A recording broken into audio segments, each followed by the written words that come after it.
अब कमाई कौन है? मैं कर देता हूँ। जी जी।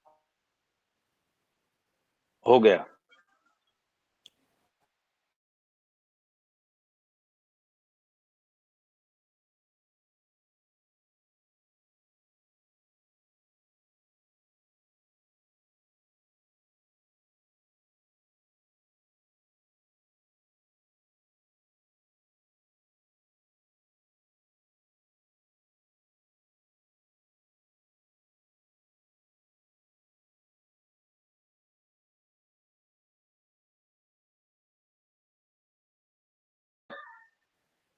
उसमें रक्त पुष्प और जो है चावल चढ़ा देंगे। और उसके बाद में ईशान कोण में हरा धनुष के आकार का जो मंडल बना है, उसमें बुद्ध देवता का आवाहन करेंगे। पीले अथवा हरे अक्षत। जी चंद्र जी।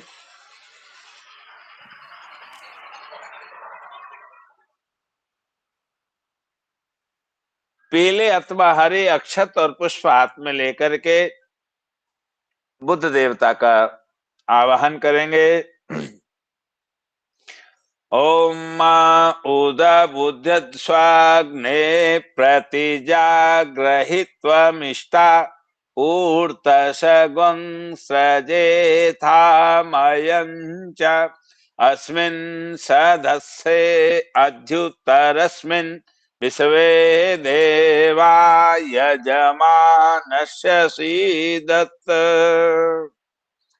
प्रियंगो कलिकाभाषम् रूपेण प्रतिमं बुधम् सौम्यं सौम्यगुणोपेतं बुधम् आवाहयाम्यहम्।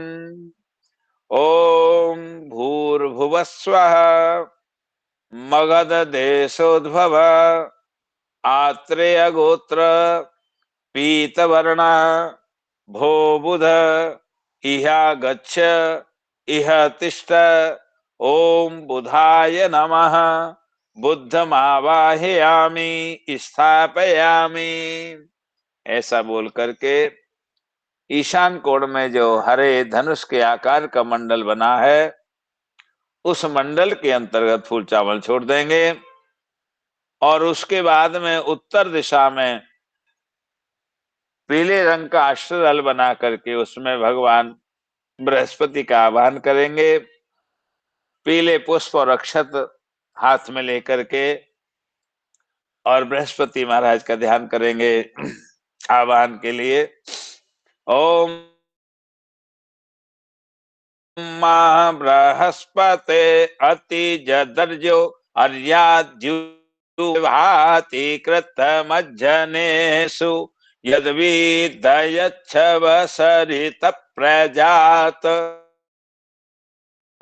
तदस्मा शूद्रभिणं देहि चित्रम् उपयाम ग्रहीतोऽसि बृहस्पतये त्वेखते योनिर्बृहस्पतये त्वा देवानां च मुनीनां च गुरुं काञ्चन सन्निभम् वन्द्यभूतं त्रिलोकानां गुरुम् आवाहयाम्यहम्। ओम भूर्भुवस्वः सिन्धुदेशोद्भव आंगिरस गोत्र पीतवर्ण भोगुरो इह गच्छ इह तिष्ठ ओम बृहस्पतये नमः बृहस्पति मावाहयामि स्थापयामि। और उत्तर दिशा में अष्टदल कमल के ऊपर में पुष्प चावल छोड़ देंगे। और उसके बाद पुनः पूर्व दिशा में श्वेत चतुष्कोण मंडल बना करके उसमें शुक्र देवता का आवाहन करेंगे। उसमें सफेद पुष्प और अक्षत हाथ में लेकर के और शुक्र महाराज का ध्यान करेंगे आवाहन के लिए। ओम अन्नात् परस्तृतो रसम ब्रह्मणा व्यपित क्षत्रम पयः सोमं प्रजापतिः ऋतेन सत्यमिन्द्रियं विपानः शुक्रमन्दस इन्द्रस्येन्द्रियमिदं पयोमृतं मधु हेमकुन्दमृडालाभम् दैत्यानां परमं गुरुं सर्वशास्त्रप्रभक्तारम् शुक्रमावाहयाम्यहम्। ॐ भूर्भुवस्वः भोजकटदेशोद्भव भार्गवगोत्र शुक्लवर्ण भो शुक्र इह गच्छ इह तिष्ठ। ओम शुक्राय नमः। शुक्रमावाहयामि स्थापयामि। और सफेद पुष्प चावल पूर्व दिशा में शुक्र मंडल है उसमें चढ़ाएंगे और तत्पश्चात काले अक्षत और पुष्प हाथ में लेकर के और पश्चिम दिशा में काले मनुष्य के आकार जैसी प्रतिमा बना करके और उसमें शनि महाराज का ध्यान करेंगे। आवाहन के लिए ओम शन्नो देवीरविष्टाय आपो भवन्तु पीताये संजोरविस्रवन्तु नः नीलाम्बुजसमाभासं रविपुत्रं यमाग्रजम् छायामार्तण्डसम्भूतं शनिमावाहयाम्यहम्। ॐ भूर्भुवस्वः सौराष्ट्रदेशोद्भव काश्यप गोत्र कृष्णवर्णः भो शनिश्चर इह गच्छ इह तिष्ठ। ओम शनिश्चराय नमः। शनिश्चरमावाहयामि स्थापयामि। कह करके पश्चिम दिशा में शनि महाराज की स्थापना करेंगे और उसके बाद में नैऋत्य कोण में पश्चिम के दक्षिण में मकर के आकार की जो है प्रतिमा बना करके और उसमें राहु का ध्यान करेंगे। काले अक्षत पुष्प के द्वारा ओम मा कया नश्चित्र आबुवदूते सदा ब्रदः सखा कया सचिष्ठया व्रता अर्धकायं महावीर्यं चंद्रादित्य विमर्दनम सिंहिका कर्वसंभूतम राहुमावाहयाम्यहम्। ओम भूर्भुवस्वः राठीन पुरोद्भवा पैठीन सगोत्र कृष्णवर्ण भो राहो इह गच्छ इह तिष्ठ। ओम राहवे नमः। राहुमावाहयामि स्थापयामि। उसके बाद फूल चावल चढ़ा देंगे और पुनः जो है धूमे लक्षत ग्रे रंग में लेकर के और पुष्प हाथ में लेकर के केतु का आवाहन करेंगे। ओम मा केतुम खड़वन्न केतवे पेसो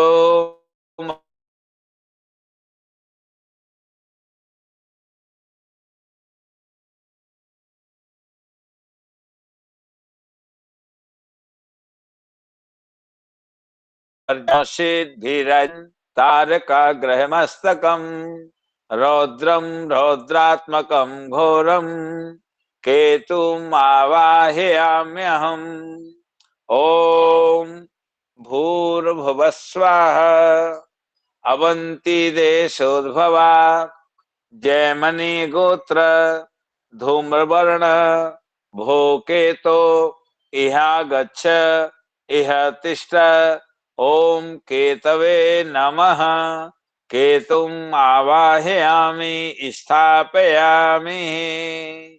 और उसके बाद आवाहन के बाद, स्थापन के बाद हाथों में अक्षत लेकर के और नवग्रहों की स्थापना करेंगे। ओम मां मनो ज्योतिरजुघतां माजस्य बृहस्पतिर्यज्ञमे मन्तनो त्वरेष्टं यज्ञगुं क्षामिमं दधातु विश्वे देवा स इयमादयन् तार्मो प्रतिष्ठा। इस प्रकार नवग्रह मंडल में अक्षर छोड़ देंगे। अस्मिन् नवग्रह मंडले आवाहिता सूर्यादि नवग्रह देवा सुप्रतिष्ठिता वरदा भवन्तु। उसके बाद नवग्रहों का आवाहन करने के बाद यथोलुप्त यथालब्धोपचार सामग्रियों के द्वारा षोडशोपचार विधि से उनकी पूजा करेंगे। अथवा ओम आवाहित सूर्यादि नवग्रहेभ्यो देवेभ्यो नमः। बस आवाहनार्थे आसनम समर्पयामि पाद्योर्पाद्यमस्वर्गमुखे आत्मन्यम सर्वांगे जल स्नानम समर्पयामि इत्यादि के द्वारा षोडशोपचार पूजा करने के बाद और भगवान नवग्रह देवताओं को प्रार्थना करेंगे। ओम ब्रह्मा मुरारी त्रिपुरांतकारी वानो शशि भूमि सुतौ बुधस्य गुरुस्य शुक्र शनि राहु केतव सर्वे ग्रहा शांतिकरा भवन्तु। सूर्यः सौर्यमथेन्दरोच्च पदवीं सन्मङ्गलं मङ्गल सद्बुद्धिश्च बुधौ गुरुश्च गुरुता शुक्र सुखं शंसनि राहुर्बाहुबलं करोतु सततम् केतु कुलस्य उन्नते नित्यं प्रीतिकरा भवन्तु मम ते सर्वे अनुकूलाग्रह। प्रार्थना करके निवेदन और नमस्कार करते हुए अनया पूजया सूर्यादि नवग्रह प्रियता नमः जल छोड़ देंगे। इस प्रकार नवग्रह मंडल का पूजन यहाँ पर पूर्ण होता है। नवग्रह मंडल से पूजन से संबंधित यदि किसी को कोई जिज्ञासा है, कोई प्रश्न है, तो आप लोग बिना संकोच के पूछ सकते हो।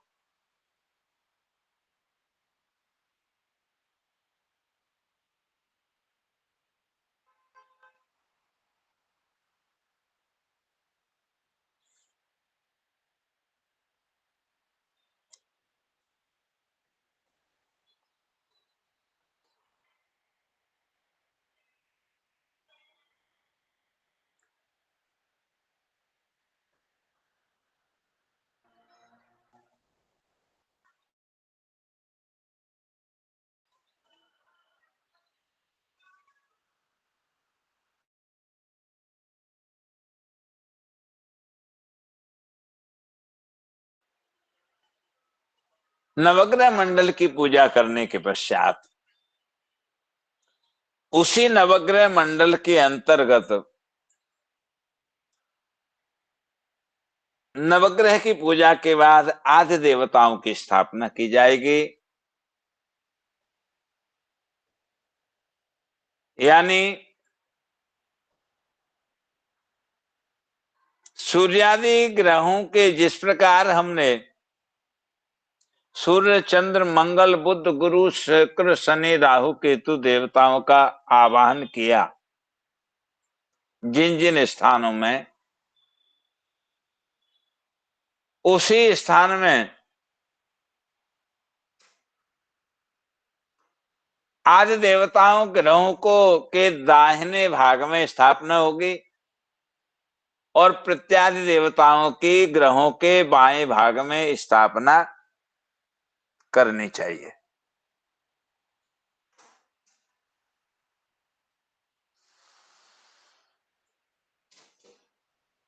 तो सर्वप्रथम हाथ में पुष्प और चावल लेकर के जो है भगवान सूर्य के दाहिने भाग में ईश्वर स्वरूप, ईश्वर यहां भगवान शिव को संबोधन किया है, तो उन ईश्वर स्वरूप में भगवान का आवाहन करके और सूर्य के दाहिने भाग में आसन देंगे और आवाहन का मंत्र पढ़ेंगे। ओम त्र्यंबकं यजामहे सुगंधिं पुष्टिवर्धनम् उर्वारुकमिव बन्धनान् मृत्योर्मुक्षीयमामृतात्। विश्वे स्वरनस्त्रिशूल कपाल खट्वांगधरेण सार्धम् लोकेशयक्षे स्वरयज्ञसिद्धे ग्रहाण पूजां भगवन् नमस्ते। ओम भूर्भुवस्वः ईश्वराय नमः।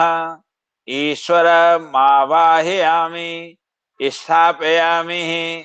और ये मंत्र पढ़ते हुए सूर्य के दाहिने भाग में और भगवान ईश्वर की आवाहन करके वहां पर फूल चावल छोड़ देंगे और उसके बाद चंद्रदेव के दाहिने भाग में भगवती उमा का आवाहन करेंगे।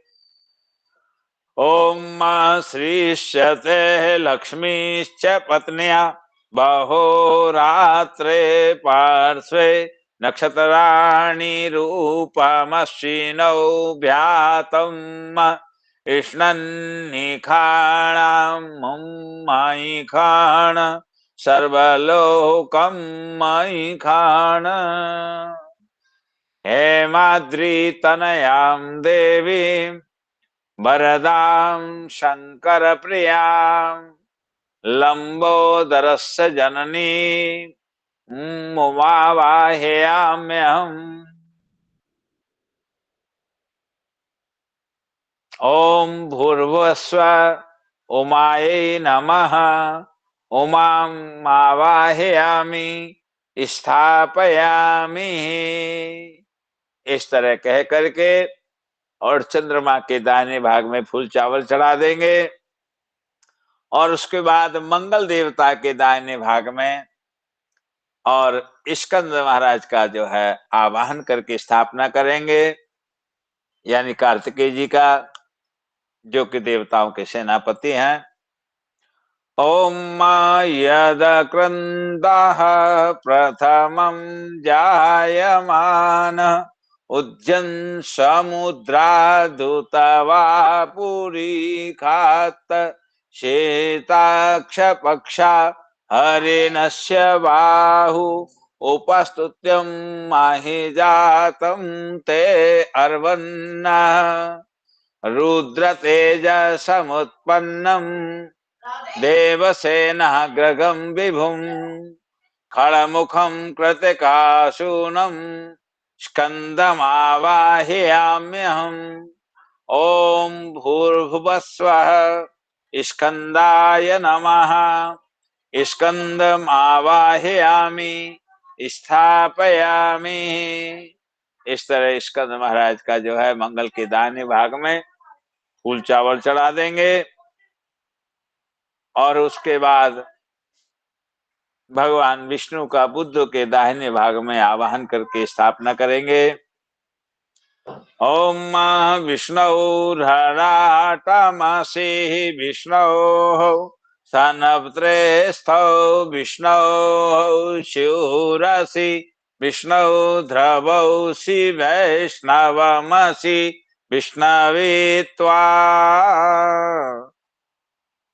देवदेवं जगन्नाथं भक्तानुग्रहकारकं चतुर्भुजं रमानाथं विष्णुम् आवाहयाम्यहम्। ओम भूर्भुवस्वः विष्णवे नमः। विष्णुम् आवाहयामि स्थापयामि। इस तरह फूल चावल छोड़ देंगे बुद्ध के दाहिने भाग में। उसके बाद में पुनः फूल और चावल हाथ में लेकर के बृहस्पति महाराज के दाहिने भाग में ब्रह्मा जी का आवाहन स्थापना करेंगे। ओम आ ब्रह्मन् ब्रह्मणो ब्रह्म वर्चसि जायतां महाराष्ट्रे राजन्याः शूरा एकव्यौति व्याधि महारथो जायतां दग्रीधेनु बोढा नडवानाशु सप्तहि पुरंधिर्योगा जिष्णु रथेष्ठा सभेयो युवास्य यजमानस्य वीरो जायतां निकामे निकामेनः पर्जन्यो बर्खतु फलवत्यो न औषधयः पच्यतां योगक्षेमो नः कल्पताम्। कृष्णाजिनाम्बरधरं पद्मस्थस्थं चतुर्मुखं वेदाधारं निरालम्बं विधिम् आवाहयाम्यहम्। ओम भूर्भुवस्वः ब्रह्मणे नमः। ब्रह्मणमावाहयामि स्थापयामि। और बृहस्पति महाराज के दाहिने भाग में ब्रह्मा जी को आसन देंगे। उसके बाद में इंद्र का आवाहन करेंगे शुक्र के दाहिने भाग में। ओम सजोषा इंद्र सगणो मरुद्भिः सोमं पिब वृत्रः शूरविद्वान् जहि शत्रुं रापम्रधो नुदस्वथा भयं कृणुहि विश्वतो नः। देवराजं गजारूढं शूनाशीरं शतक्रतुं वज्रहस्तं महाबाहुं इंद्रमावाहयाम्यहम्। ओम भूर्भुवस्वः इंद्राय नमः। इंद्रम आवाहयामि स्थापयामि। इस तरह शुक्र के दाहिने भाग में इंद्र देवता को आसन देंगे। उसके बाद में यमराज का जो है शनि महाराज के दाहिने भाग में आवाहन करके स्थापना करेंगे। ओम जमायत्वा गिरिस्वते पितृमते स्वाहा स्वाहा धर्माय स्वाहा धर्म पित्रे धर्मराजं महावीर्यं दक्षिणादिक्पतिं प्रभुं रक्ते क्षणं महाबाहुं यमम् आवाहयाम्यहम्। ओम भूर्भुवस्वः यमाय नमः। यमम् आवाहयामि स्थापयामि। और मंत्र पढ़ते हुए जो है शनि महाराज के दाहिने भाग में यमराज का आसन देंगे। उसके बाद में राहु महाराज के दाहिने भाग में जो है काल देवता का आवाहन करके उनकी स्थापना करेंगे। ओम मां कर्षे रसे समुद्रस्य त्वाक्षितया उन्नयामि समापो अद्भिरमत समौखधि भीरोखधि।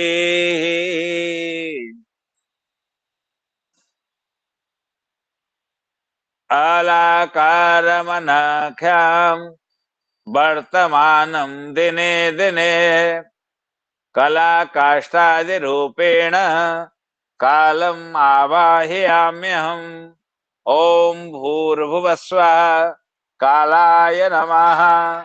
कालम आवाहयामि स्थापयामि। और जो है काल देवता का आसन देने के बाद में केतु देवता के दाहिने भाग में चित्रगुप्त का आसन देंगे, आवाहन करेंगे। ओम मह चित्रावस स्वस्तिते परमशीय धर्मराज सभासस्तम कृता कृत विवेकिनम आवाहे चित्रगुप्तम लेखनी पत्र हस्तकम। ओम भूर्भुवः स्वाहा चित्रगुप्ताय नमः। चित्रगुप्त मावाहयामि स्थापयामि। इस तरह जो है आदि देवताओं का स्थापन करेंगे। और प्रत्यादि देवताओं का स्थापना कैसे होगी इसके बारे में कल की क्लास में बताया जाएगा। सबसे प्रार्थना है कि समय से क्लास में जुड़ें, जिससे हम अधिक से अधिक अध्ययन कर सकें। सभी का धन्यवाद। किसी का कोई प्रश्न है तो पूछ सकते हैं। गुरुजी, आदि देवता क्या है और प्रति आदि देवता क्या क्या है? अभी जो आदि देवता भी आपको जिनका पूजन का बताया था, यानी कि सूर्यादि ग्रहों के दक्षिण भाग में क्रमशः शिव, पार्वती, स्कंद, विष्णु, ब्रह्मा, इंद्र, यम, काल और चित्रगुप्त, ये आदि देवता अधिष्ठित किए जाते हैं। और इन आदि देवताओं की स्थापना ग्रहों के दाहिने भाग में की जाती है।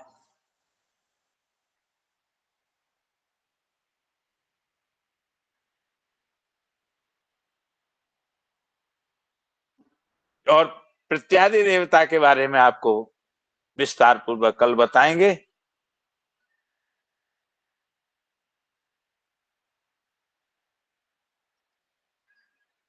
जी गुरु जी। नमो नमः गुरु जी। राधे राधे सभी को। ठीक है, गुरु जी भी आने वाले हैं।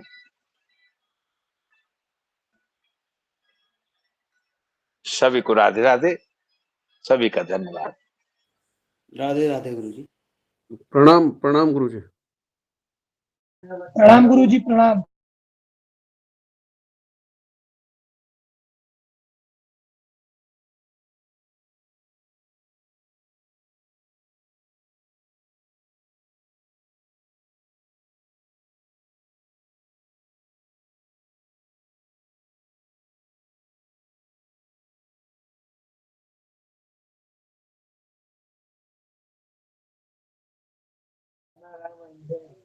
कल का वीडियो किसी के पास है जो किसका क्लास था?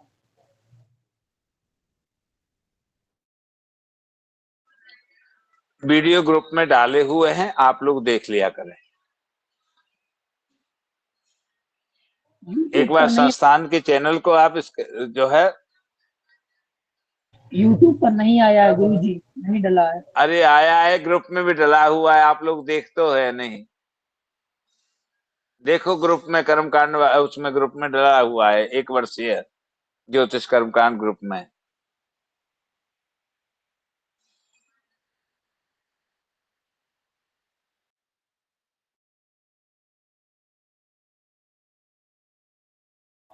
गुरु जी लास्ट उसमें अपलोडिंग है 13 तारीख की, अभी उसमें यूट्यूब चैनल पे नहीं डला हुआ है।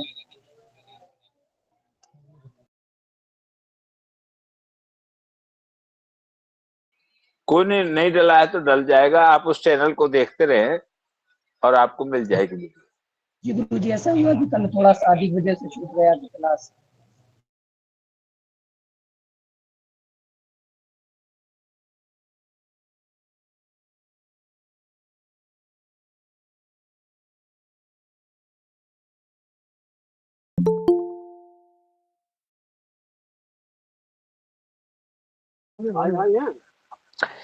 सर्वेभ्यो नमो नमः। सभी को राधे राधे। नमो प्रणाम नमः गुरुजी। नमो नमः। कैसे नमो नमः गुरुजी। कैसे हैं आप लोग? नमो नमः गुरु। ठीक है गुरुजी, सीताराम। प्रणाम गुरु जी। सीताराम सीताराम। राधे राधे। सभी को राधे राधे। चलिए, बड़ी खुशी होती है जब आप लोग कहते हैं ना कि मजे में हैं, अच्छे हैं, तो बड़ा अच्छा लगता है। ये होता है कि कम से कम अपने लोग अच्छे हैं और कुछ। कहाँ तक पहुंचा है हम लोगों का? नमो नमः। कक्षा कहाँ तक पहुंची है? ग्रहों की हाँ, नमो नमः। ग्रहों की दिशा तक लिखवाया था गुरुजी कल आपने।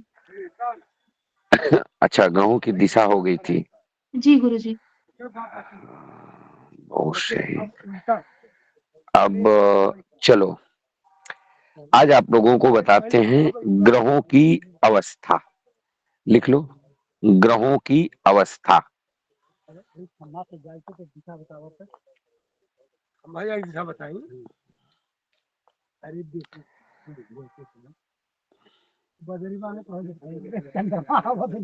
ग्रहों की अवस्था।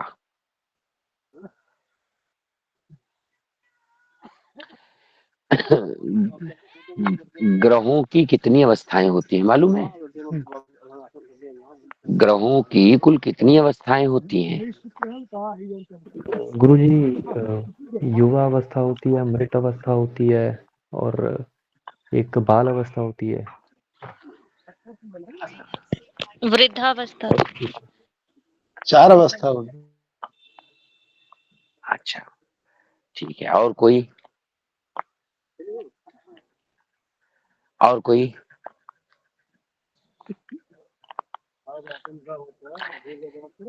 एक अवस्था, देखो सबसे पहले तो एक अवस्था हो गई बाल अवस्था।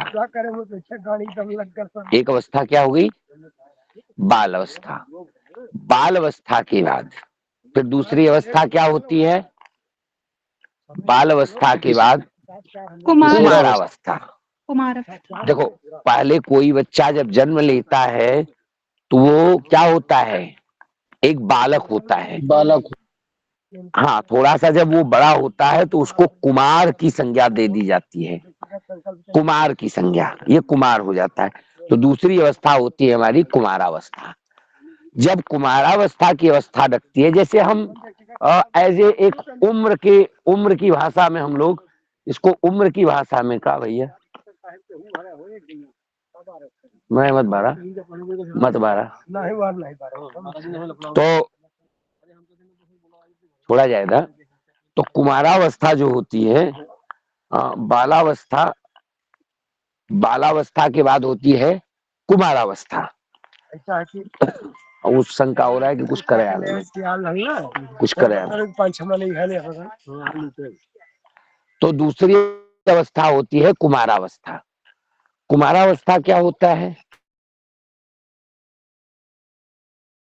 किसी बालक का जन्म हुआ तो 6 साल तक वह बालावस्था में हो गया। 6 साल से 12 साल के बीच में वह कुमारावस्था में हो गया। फिर 12 से 18 वर्ष की अवस्था तक वह कुमारावस्था से युवावस्था तक हो गया। फिर 18 वर्ष से युवावस्था के बाद फिर क्या होगा? युवावस्था, किशोरावस्था, जो भी कह लो, फिर वृद्धावस्था और फिर अंतिम 5वीं अवस्था मृतावस्था। तो ये ग्रहों की भी अवस्थाएं ठीक इसी प्रकार से चलती है। बालावस्था, कुमारावस्था, बालावस्था, कुमारावस्था, किशोरावस्था और वृद्धावस्था, मृतावस्था। कितनी अवस्थाएं हो गई? कितनी अवस्थाएं हो गई? पांच हो गई। 5 अवस्थाएं हो गई। अब देखो, एक ग्रह का अंश कितने का होता है? एक ग्रह का अंश कितने का होता है? 30 अंश का।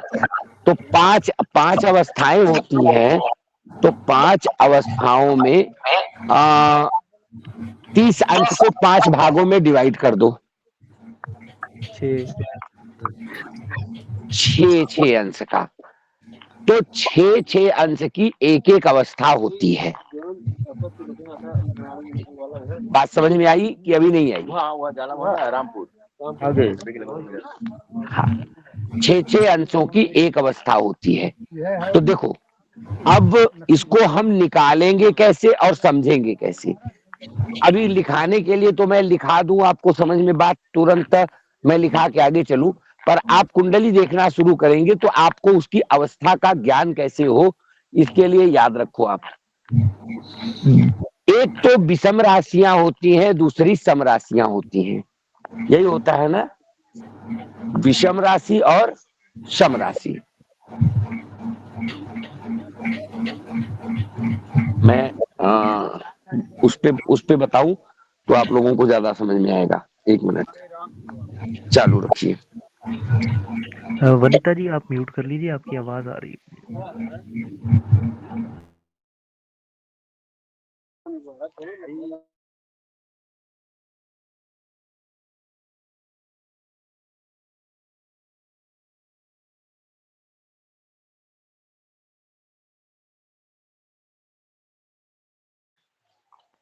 दिशा ब्रह्म ठीक है। जाके दिग्भ्रम भयऊ खगेशा ताके पच्चू उए दिनेशा। स्क्रीन दिख रहा है मेरा? जी गुरुजी। देखो, बीच में 5 अवस्थाओं को आप लोग नोट कर लो। बीच में ऐसे नोट कर लो, बाल के एकदम बीचों बीच, कॉपी पे अपने बीचों बीच आप लोग लिख लो बाल के नीचे युवा, युवा के नीचे कुमार, बालावस्था, कुमारावस्था, युवावस्था या किशोरावस्था। युवावस्था किशोरावस्था एक ही को कहते हैं।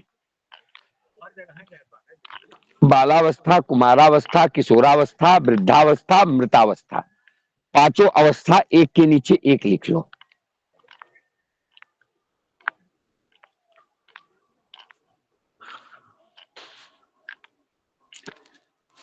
लिख लिया? जी।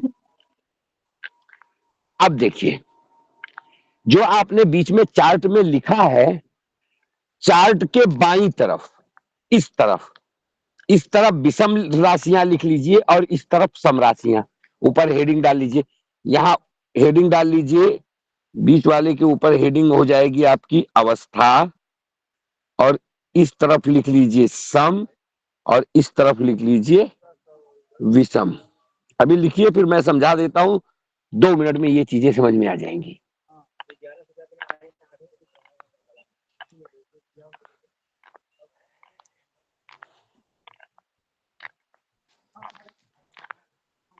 हो गया? जी। अब देखिए, हमारे पास विषम राशियां कितनी हैं? 6 विषम और 6 सम। हाँ, 6 विषम राशि है, 6 सम राशि है, यही है ना? तो अब यहां हमको ध्यान क्या देना है? विषम और सम राशियों को ध्यान देना है हमें। कैसे देना है वो देखिए। विषम राशि में हम लोग ऊपर से नीचे की तरफ 6 अंश बढ़ते चले जाते हैं। 6 अंश। जैसे, ध्यान से बात को समझिए पहले। जैसे मान करके चलिए कि किसी को, जैसे वर्तमान समय में आज के डेट में, आज जो प्रेजेंट डेट है, आज के डेट में सूर्य की क्या स्थिति है? तो सूर्य कुंभ राशि में गोचर कर रहा है। अभी सूर्य कहाँ गोचर कर रहा है? कुंभ राशि में। सूर्य कुंभ राशि में चल रहा है इस समय। कोई किसी बालक का जन्म होता है और वह कुंभ राशि में, उस बालक की कुंडली में सूर्य कुंभ राशि में गोचर कर रहा है, तो क्या होगा? कुंभ राशि में गोचर कर रहा है तो कुंभ राशि सम राशि है कि विषम राशि है? विषम राशि। कुंभ राशि आपकी विषम राशि हो गई, एक पॉइंट आपको मिल गया। अर्थात कुंभ राशि का अब ये किस तरफ का हो गया? इस तरफ वाला हो गया ना। कुंभ राशि विषम राशि है तो कुंभ राशि इस तरफ वाली राशि आपको मिल गई। अब विषम राशि में दूसरी चीज क्या देखनी है? यह कितने अंश का है, यह कितने अंश का है। कुछ भी मान लो, मुझबानी कोई भी कुछ भी अंश बता दो। अब 20 अंश। 12 अंश। थोड़ी देर में थी। मान लो 12 अंश का है, तो 12 अंश का मतलब 6 दूनी 12, और 12 अंश के बाद कुछ कला विकला होगा, अर्थात 12 ढाक करके 12 के ऊपर चल रहा है। 12 अंश का मतलब क्या होगा? 12 के ऊपर चल रहा है। या तो एक्यूरेट 12 होगा या 12 से कुछ ऊपर होगा, यही होगा ना जी। भैया? जिसको नहीं समझ में आएगा वो बोल देगा, बिना कहे बोल देगा। तो कुंभ राशि में है तो हमको क्या करना है? 6 अंश का इस तरफ ऊपर से नीचे, जो बाल अवस्था, कुमार अवस्था, युवावस्था, वृद्धावस्था और मृतावस्था जो आपने लिखा है वो 6 अंश लिख दीजिए। बाई तरफ 0 से 6, 6 से 12, 12 से 18, 18 से 24, 24 से 30।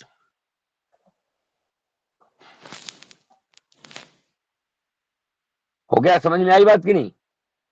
एक तो मैं करके दिखा देता हूं आपको, वैसे ही आप लोग कर डालिएगा।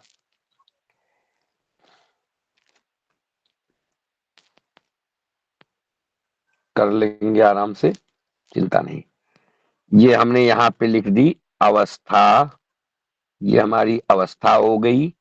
इधर हो गई विषम राशियां,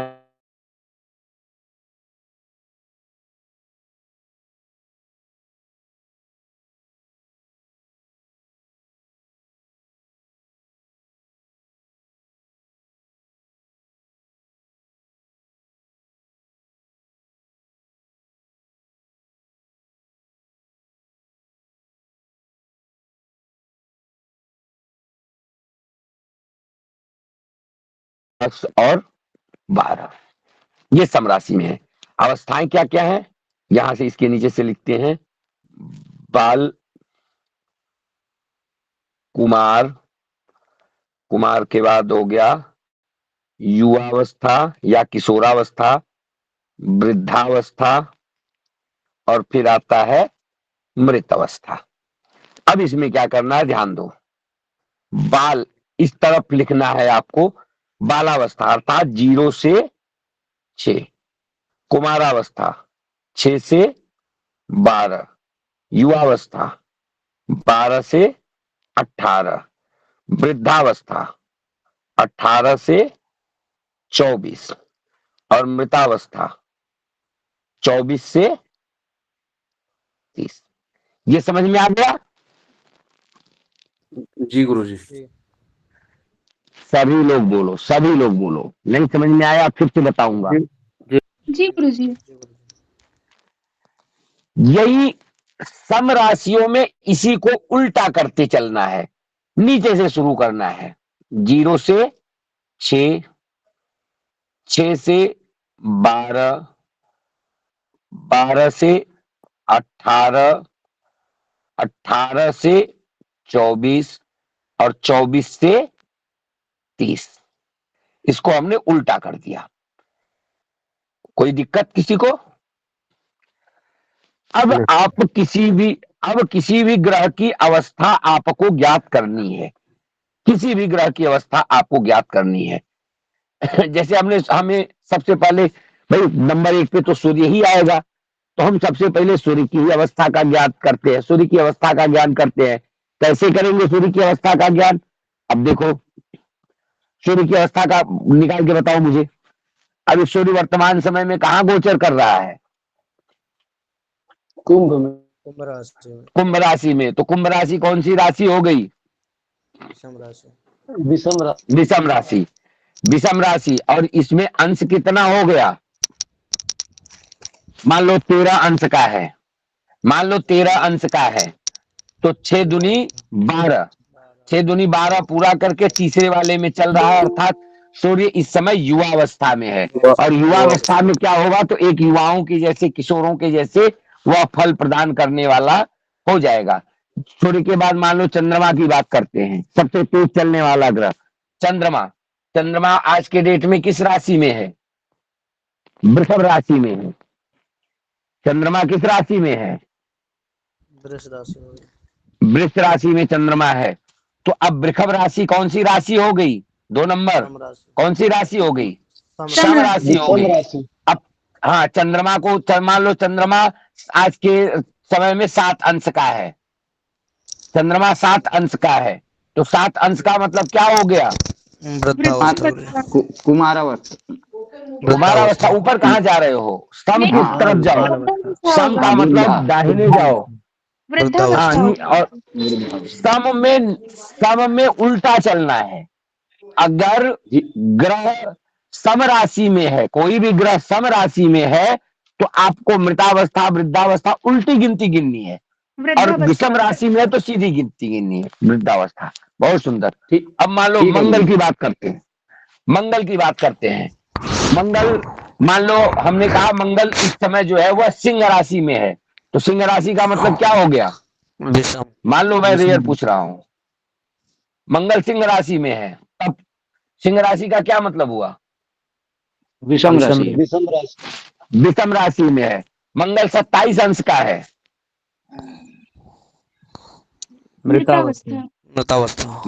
मृतावस्था में हो गया। ठीक है, मंगल के बाद चलते हैं बुध। बुध वृश्चिक राशि में है। वृश्चिक सम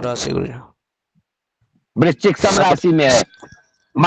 मान लो बुध जो है वह 17 अंश का है। अब नीचे से चलो, सम राशि है तो नीचे से चलो, मृतावस्था, वृद्धावस्था, युवावस्था, 6 अंश का डिफरेंस करते हुए, 6 अंश को डिवाइड करते हुए आप उस ग्रहों की अवस्था का ज्ञान कर लेंगे। कोई प्रॉब्लम नहीं गुरुजी। नहीं गुरुजी।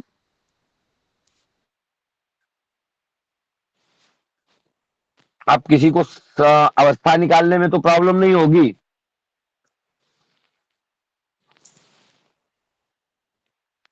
नहीं गुरुजी। बहुत सुंदर। अगर अवस्था निकालने में प्रॉब्लम नहीं होगी तो ये आप समझ लो कि आपने एक बहुत बड़ा काम। अब इसके लिए अगर मैं इसको लिखवा देता केवल, तो आप लोग पढ़ लेते, लेकिन ये चीजें थोड़ी सी समझ में नहीं आती, और नहीं आती तो फिर आगे के लिए आपको समस्या हो जाती। होती कि नहीं होती? जी गुरुजी। अब ऐसे ऐसे आपको समझ में आएगा कि ग्रह की मूल अवस्था क्या है, ग्रहों की मूल अवस्था क्या है। इससे आपको बहुत आसानी हो जाएगी। चलिए, अब आपको आज आपको बताते हैं ग्रहों की 10 अवस्थाएं। ये तो मृतावस्था हो गया और ये अवस्था हो गया। अब एक चीज याद रखो, एक चीज आपको ऐसे जनरली मैं बता देता हूं और उसके बाद फिर मैं आगे चलूंगा। आप एक चीज आप लोगों ने देखा है, कुंडली जब आप देखना प्रारंभ करोगे तो आपको क्या मिलेगा? कुंडली देखना प्रारंभ करोगे तो आपको क्या मिलेगा? कुंडली जब देखोगे तो एक चीज आपको मिलेगा, ग्रहों का संबंध। जब आप कुंडली देखोगे तो ग्रहों का, सबसे पहले तो भाव देखोगे, और भावों के बाद आप देखोगे ग्रहों का संबंध, कि ग्रहों का संबंध किससे कैसा बन रहा है, यही मिलेगा ना। कुंडली में ग्रहों का संबंध मिलेगा आपको। कुंडली में ग्रहों का संबंध कैसा है ये आपको मिलेगा। तो कैसे मिलेगा, ग्रहों का संबंध कैसा होगा, उसको आप ध्यान पूर्वक समझिए। ग्रहों का संबंध, कुंडली में ग्रहों का संबंध क्या बन रहा है, कैसे बन रहा है। चलिए अब हम एक एक ग्रहों का संबंध आपको बताते हैं। कितने योग बन सकते हैं या कितनी बातें में भी पॉसिबल, कितनी बातें हो सकती हैं, वह मैं बताता हूं। नंबर 1 क्या होगा,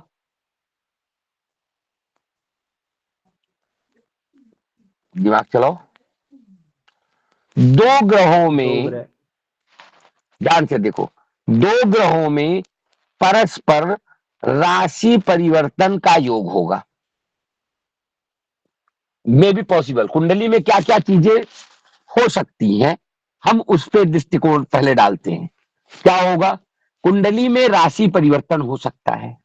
जैसे आप कोई कुंडली देख रहे हैं तो पता चला सूर्य की राशि में चंद्रमा बैठा है और चंद्रमा की राशि में सूर्य बैठा है, या गुरु की राशि में मंगल बैठा है, मंगल की राशि में गुरु बैठा है, या शनि की राशि में मंगल बैठा है, मंगल की राशि में शनि बैठा है। राशि परिवर्तन हो सकता है। एक ग्रह दूसरे के घर में और दूसरा ग्रह उसके घर में बैठा होगा। एक तो ऐसा चांसेस बनेगा, बनेगा कि नहीं, हाँ या ना। जी। एक का ये होगा कि ग्रह एक दूसरे को देख रहे होंगे। जैसे सूर्य चंद्रमा को देख रहा है, चंद्रमा सूर्य को देख रहा है, या मंगल की दृष्टि बुध पे है, बुध की दृष्टि मंगल पे है, एक आमने सामने बैठे हैं। एक तो ये योग बनेगा, ग्रह एक दूसरे को देख रहे हैं, उसकी राशि में हो ना हो पर आमने सामने बैठे, सप्तम पे बैठे, दोनों एक दूसरे को देख रहे हैं, एक योग बनेगा। कुछ ग्रहों के साथ ऐसी घटनाएं होंगी, कुछ ग्रहों के साथ ऐसी घटनाएं होंगी कि वह किसी ग्रह को देखेगा पर वह ग्रह उसको नहीं देख पाएगा। जैसे गुरु हो गया, राहु हो गया, शनि हो गया, ये ग्रह किसी को तो देखेंगे, लेकिन अगर उसके पास वो दृष्टि नहीं होगी तो वो कहां से उसको देखेगा, देख पाएगा। जैसे सूर्य कहीं बैठा हुआ है और सूर्य के ऊपर गुरु की पंचम दृष्टि पड़ रही है, तो गुरु तो सूर्य को देख रहा है लेकिन सूर्य गुरु को नहीं देख पाएगा। तो एक स्थिति तो ये बन जाएगी कुंडली में।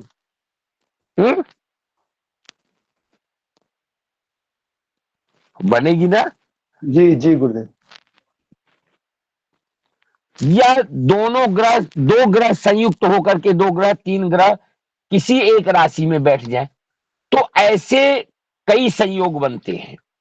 जब ऐसे संयोग बनते हैं तब होता क्या है, ऐसे संयोगों के साथ में ग्रहों की कुछ अन्य अवस्थाएं जागृत हो जाती हैं।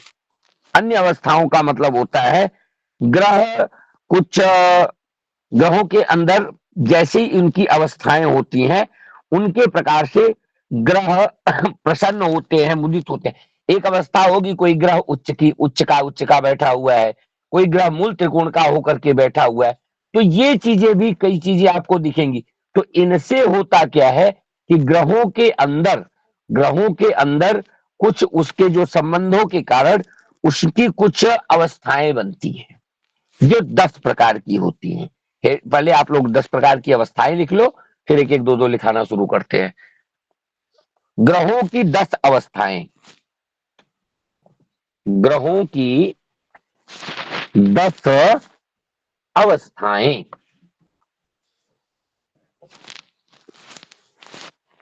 ग्रहों की 10 अवस्थाएं। दीप्त, दीप्त नंबर 1 दीप्त, नंबर 2 स्वस्थ, नंबर 3 मुदित। गुरुजी ये द्वित्व समझ नहीं आया, द्वित्व क्या है? दीप्त, दीप्त द पे बड़ी की मात्रा दी, आधा प त, दीप्त। ठीक है ठीक है। दीप्त। गुरुजी दूसरी बात स्वस्थ, स्वस्थ, स्वस्थ। नंबर 3 मुदित।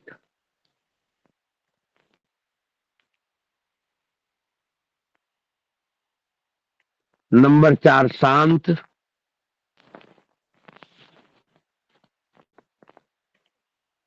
नंबर 4 शांत।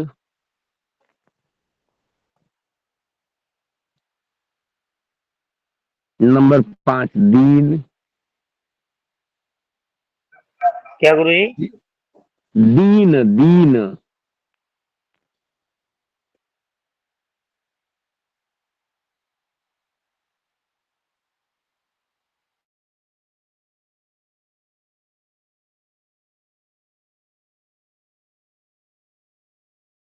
के बाद होता है सख्त, बड़ा स आधा क त, सख्त।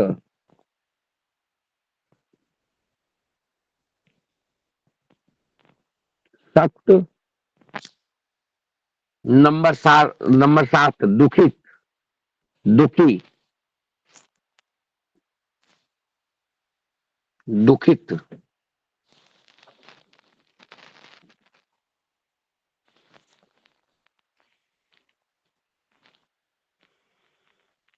नंबर 8 विकल,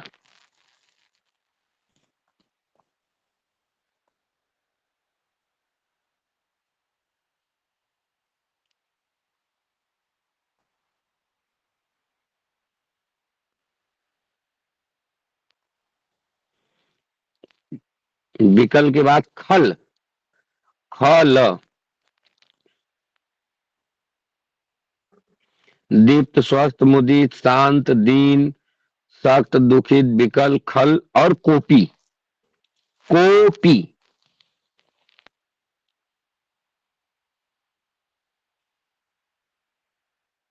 गुरु जी थोड़ा 5वें नंबर का कौन सा है थोड़ा याद करा दीजिए।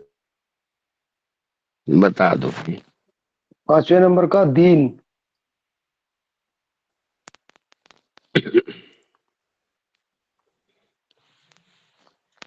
भैया दीन है दीन। हाँ दीन, द में बड़ी मान दी और ना। ये छठे नंबर का क्या बोला था? सख्त। सख्त, हाँ सुखद, सुखद। नहीं, सख्त स आधा खा होता। अच्छा ठीक है। किसी ने ये नाम पूरे लिखे हैं तो एक बार इसकी पिक्चर सेंड कर देना ग्रुप में। नंबर 1 पहली हेडिंग डालिए दीप्त, पहली हेडिंग डालिए आप लोग दीप्त। समझा दें कि लिखा दें, कि लिखाते हुए समझा गुरु दें। जी लिखा लिखाते हुए समझा दीजिए। देखो, जो भी ग्रह अपनी लिख लो, लिख लो, सरल भाषा में बोल रहा हूं, आ जाएगा।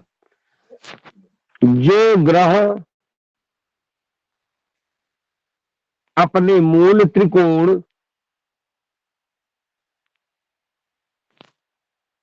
अथवा अपनी उच्च राशि में हो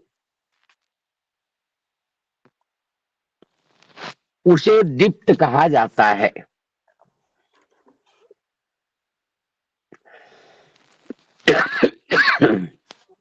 उसे दीप्त कहा जाता है।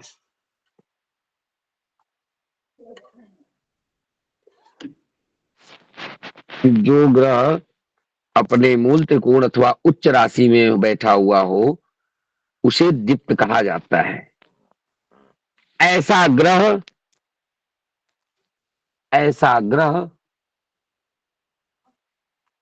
पूर्ण शुभ फल देने वाला,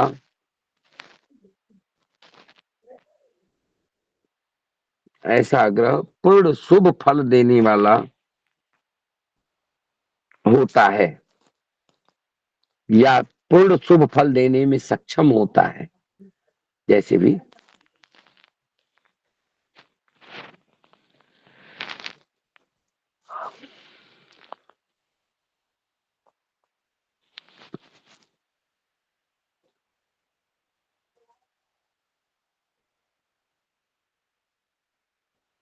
हो गया। देखो, जी अभी हम आप लोगों को मूल त्रिकोण भी पढ़ाए, उच्च नीच भी पढ़ाए। अब जो ग्रह मूल त्रिकोण में बहुत अच्छे फल देते हैं, ग्रह उनका मूल त्रिकोण होता है, तो जो ग्रह अपने मूल त्रिकोण में हो या उच्च के होकर के बैठे हो, कहीं भी बैठे हो, वो अच्छा फल प्रदान करने वाले होते हैं। और जो अच्छा फल देगा वो दीप्त होगा। दीप्त का मतलब होता है जलता हुआ, अधिक प्रकाशमान या बहुत अधिक मजबूत, बहुत बढ़िया। तो वही ग्रह जो है वह दीप्त कहलाता है। क्लियर? जी। नंबर 2, दूसरा स्वस्थ।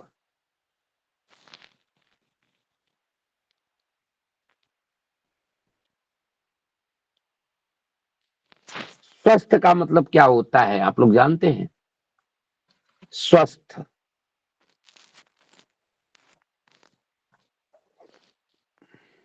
बिल्कुल सही, जो अपना हेल्दी।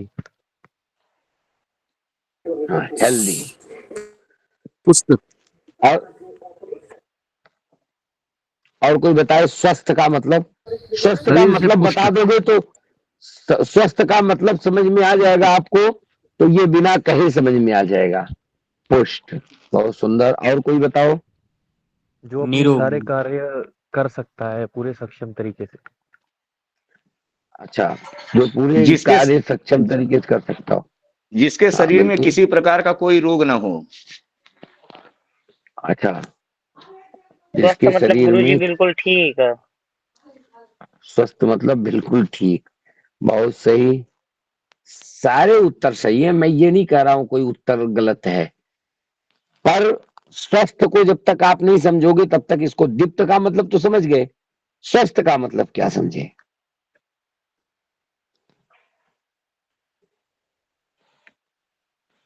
पूरा और फल कोई देने बताओ? वाला। बुरा फल देने वाला। पूरा चकाचक जो गुरुजी। पूरा बदचाली बुरा हो। नहीं, पूरा फल। शारीरिक मानसिक और सब तरह से जो है स्वस्थ हो। हाँ, चकाचक हो। किसी ने बोला अभी चकाचक। जी। हिंदी संपन्न बोल सकते हैं, संपन्न, पूर्णता संपन्न। हाँ, सब सारी चीजें सही हैं। मैं ये नहीं कह रहा हूं कोई गलत बोल रहा है, सब सही बोल रहे हैं, लेकिन वो बोलो जो मैं सुनना चाहता हूँ। गुरुजी, ग्रहों के मामले में स्वस्थ शायद वो होगा जो अपना फल, चाहे अच्छा हो या बुरा हो, पूरे तरीके से दे सकता है, वो स्वस्थ। जो बलशाली स्वगृही। है, वह राशि में है।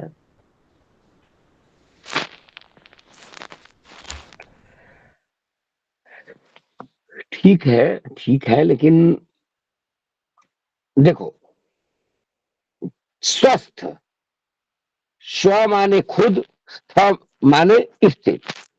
जो खुद में स्थित, जो स्व में जीता हो, स्व में रहता हो, अपने आप में रहता हो, वह स्वस्थ है।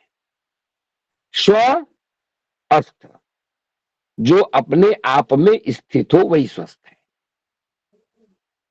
अब इसका फल कथन अब बताने की जरूरत पड़ेगी नहीं, यहां भी वही चीजें हैं। जो अपने आप में, ऐसे लिखो, स्वस्थ हेडिंग डाल के लिखो, जो ग्रह स्व में स्थित हो, अपने घर में स्थित हो, स्वग्रही हो, जो ग्रह स्वग्रही हो, अर्थात अपनी ही राशि में हो, वह स्वस्थ कहलाता है।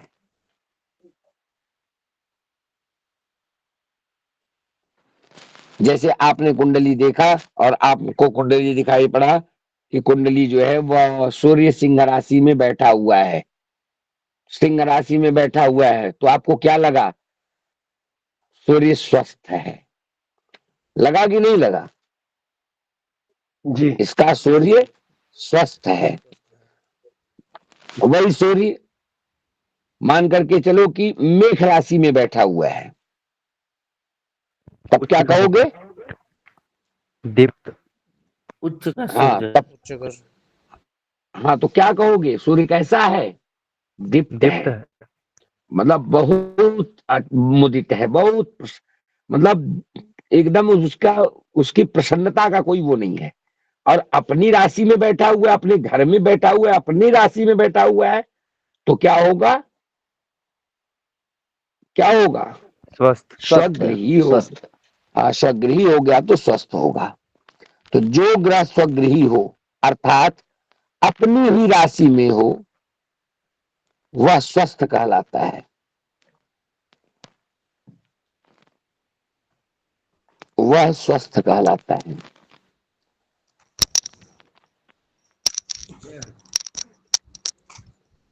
ऐसा ग्रह भी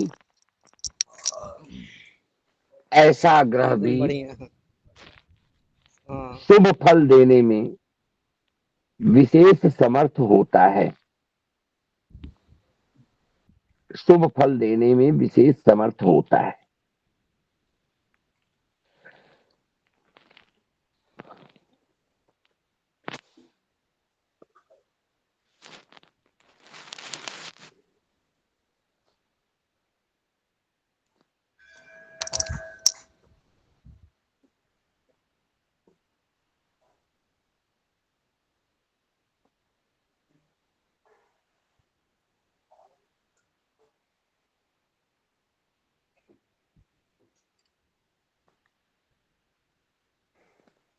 हो गया। जी। तीसरा लिखिए।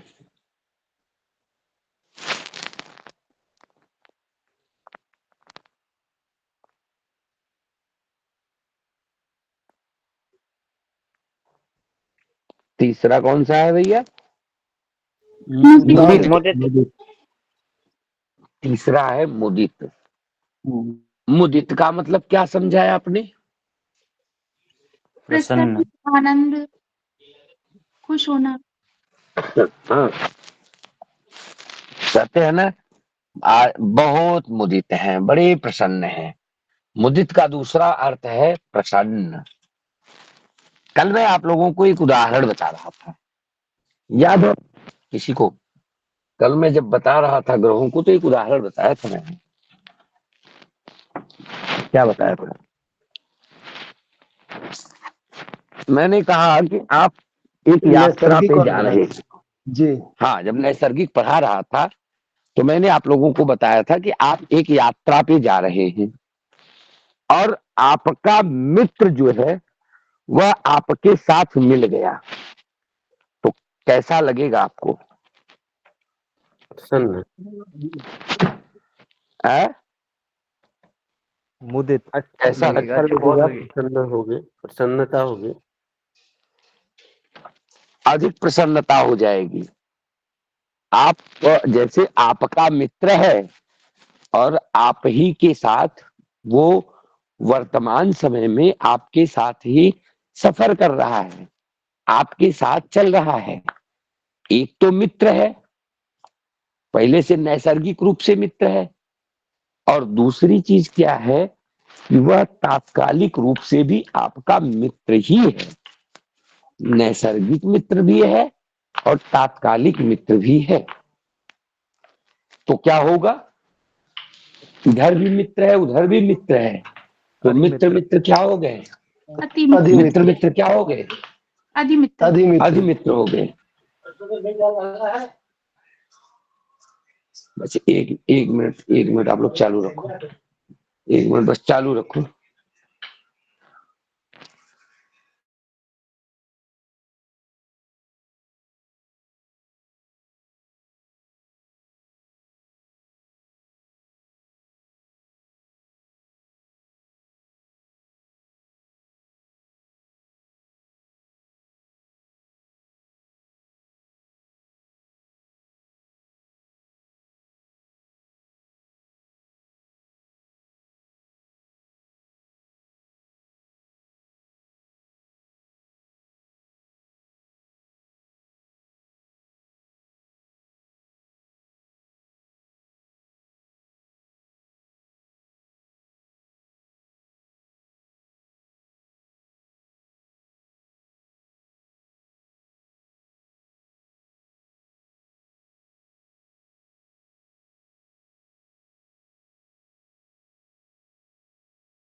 हाँ चलो, हेलो हेलो, जी जी सुन पा रहे हैं? गुरुजी आ रही है आवाज। हाँ, तो एक मित्र है और मित्र के घर में बैठा हुआ है। क्या हो जाएगा? अधिमित्र हो जाएगा। तो जो ग्रह मित्र भी है, मित्र के साथ चल रहा है या मित्र के इर्द गिर्द में है, तो वह अधिमित्र हो जाएगा, अर्थात अति का प्रसन्न हो जाएगा। और जब अति का प्रसन्न हो जाएगा तो क्या स्थिति बनेगी? मुदित। क्या स्थिति बनेगी? मुदित हो जाएगा। सुंदर, बहुत सुंदर। वह ग्रह मुदित हो जाएगा।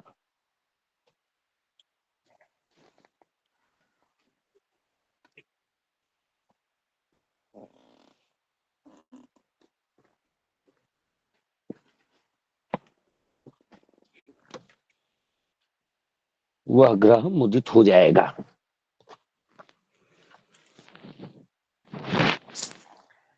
चलिए, फल क्या होगा इसका, कोई बताएगा? मुदित होगा तो फल क्या होगा? जी, शुभ फल। दोनों ग्रहों का शुभ फल होगा। शुभ फल देने वाला है। बिल्कुल। जो ग्रह, ऐसे लिख लो, जो नहीं लिख पाए हैं उनको फिर लिखवा देता हूं, लिख लो। जो ग्रह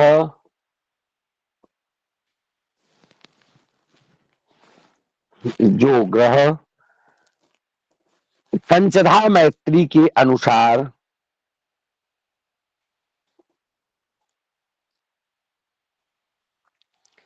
अधिमित्र ग्रह की राशि में हो, वह मुदित या प्रमुदित या हर्षित कहलाता है या प्रसन्न कहलाता है। वह मुदित या प्रमुदित या हर्षित कहलाता है। ऐसा ग्रह अति शुभ फल देने में सक्षम होता है। गुरुजी, मुदित प्रमुदित मुदित, प्रमुदित, हर्षित, आनंदित, प्रसन्नचित, कुछ भी लिख दो, सब एक क्या चीज है।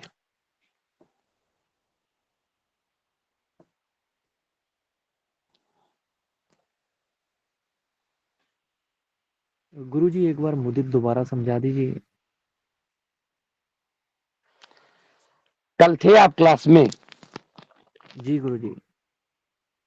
कल हमने आपको नैसर्गिक मित्र बताया था। नैसर्गिक मित्र क्या कौन से मित्र होते हैं? जो नेचुरली मतलब एक दूसरे के मित्र ग्रह होते हैं। और तात्कालिक मित्र कौन होते हैं?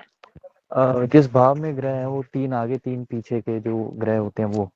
नहीं, जो तुरंत बनते हैं वो। हाँ, वही हो गया, मतलब भाव दोनों लोग समझ रहे हैं, बस स्पष्टीकरण तो ठीक है। तो वह मुदित हो गए। अब वो जो है ग्रह जो नैसर्गिक रूप से भी मित्र हो और तात्कालिक रूप से भी मित्र हो, नैसर्गिक रूप से भी मित्र हो और तात्कालिक रूप से भी मित्र हो, और उस तो नैसर्गिक भी मित्र होगा, तात्कालिक भी मित्र होगा, तो क्या होगा? वो अधिमित्र होगा। तो उस अधिमित्र की राशि में अगर ग्रह बैठा है तो वह मुदित होगा। जैसे उदाहरण के तौर पे मान लो, एक उदाहरण समझ लो। गुरु जो है, गुरु सूर्य का नैसर्गिक मित्र है। ठीक ठीक कि नहीं? जी गुरुजी। और कुंडली में तात्कालिक मित्र की इस बात आती है तो गुरु तात्कालिक रूप से भी उसका मित्र है। यानी जहां सूर्य है, सूर्य के आगे पीछे में ही कहीं गुरु बैठा है, 3 राशि इधर चाहे 3 राशि इधर, किसी में बैठा हुआ है गुरु की राशि में, तो नैसर्गिक रूप से भी मित्र है और तात्कालिक रूप से भी मित्र है। तो मित्र मित्र मिला के क्या हो जाएंगे? अधिमित्र हो जाएंगे। तो मित्र मित्र मिला के अधिमित्र हो गए। और वह सूर्य वह सूर्य गुरु की ही राशि में बैठा हुआ है, अर्थात धनु या मीन राशि में बैठा हुआ है, तो सूर्य मुदित हो जाएगा। क्या हो जाएगा? मुदित हो जाएगा, आनंदित हो जाएगा। जी गुरुजी, ठीक ठीक है जी। जैसे मेरा मित्र है, नैसर्गिक रूप से मित्र है, नेचुरली मित्र है, हम यात्रा पे जा रहे हैं, वह मित्र हमारे साथ मिल गया, अब यात्रा आनंददायक हो गई, आनंदित हो गई, और उसी के बगल में मुझे बैठने का या उसी के घर में मुझे बैठने का, उसी के सीट पे बैठने का मुझे सौभाग्य मिल गया, तब तो मेरे प्रसन्नता के बारे में कोई बता ही नहीं सकता कि मैं कितना प्रसन्न हुआ, वही मुदित हो गया। क्लियर? जी तो गुरुजी। जब मुदित मुदित होगा तो कैसा फल देगा? ऐसा ग्रह अति शुभ फल देने में सक्षम होता है। ऐसा ग्रह अति शुभ फल देने में सक्षम होता है।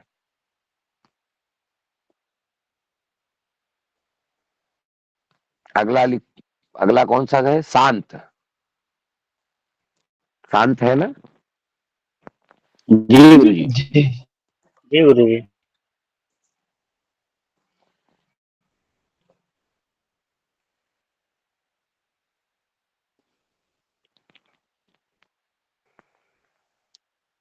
चलो,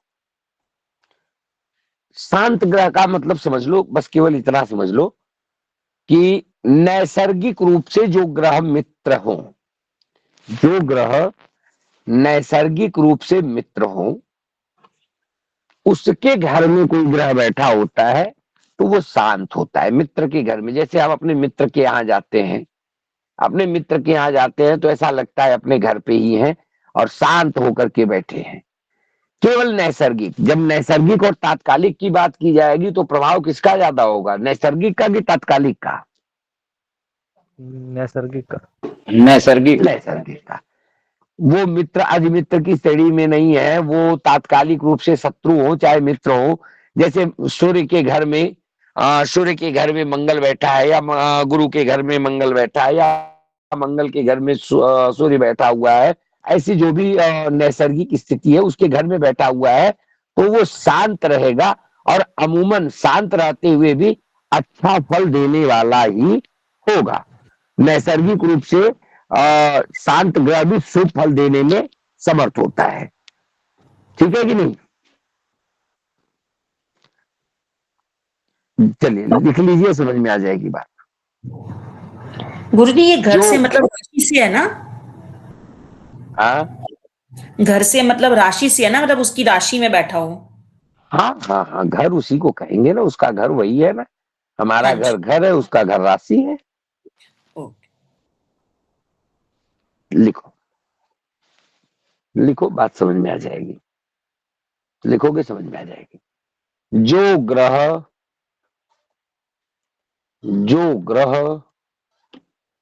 नैसर्गिक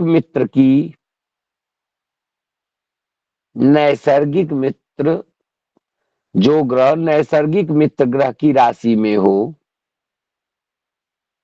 नैसर्गिक मित्र ग्रह की राशि में हो, वह शांत कहलाता है।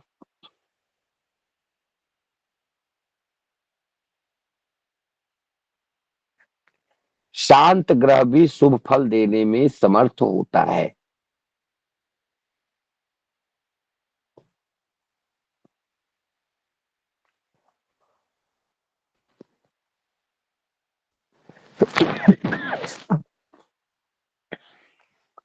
ग्रह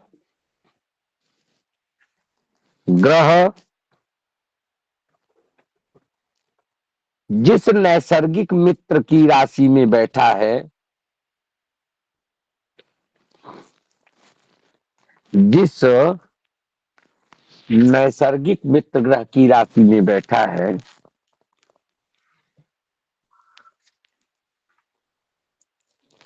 ग्रह जिस नैसर्गिक मित्र ग्रह की राशि में बैठा है, वह ग्रह वह ग्रह वह ग्रह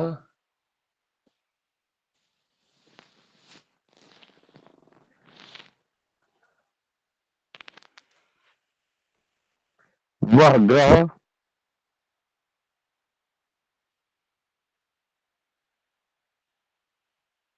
मित्र होने के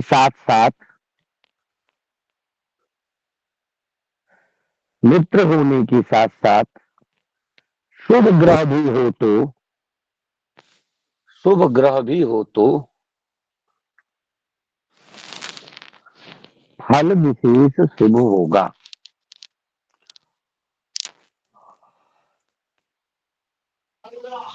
पर मिला जुला के अगर हाँ भी हो तो एक बार रिपीट करेंगे, वह ग्रह मित्र होने के साथ साथ शुभ ग्रह भी हो तो? फल विशेष शुभ होगा। ठीक है।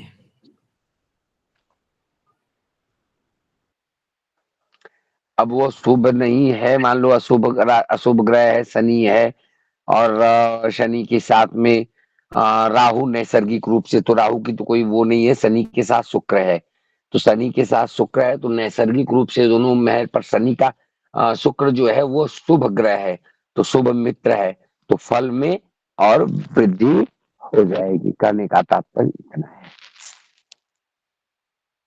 ठीक है, लिख लीजिए। अगला लिखिए, शांत के बाद दीन।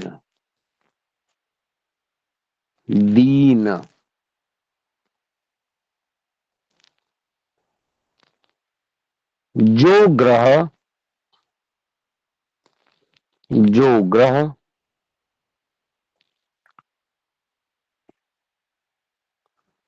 समग्रह की राशि में स्थित हो, लिख लो फिर बता देता हूं। जो ग्रह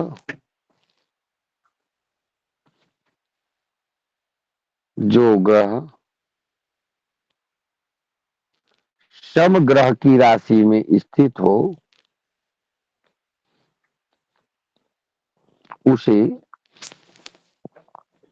उसे दीन की संज्ञा दी जाती है।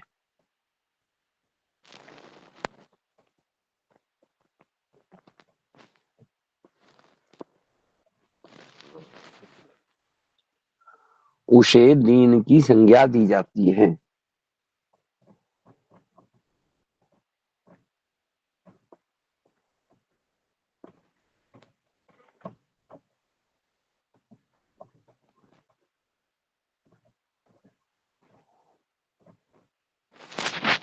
उसे दीन की संज्ञा दी जाती है। दीन ग्रह जिस समग्रह की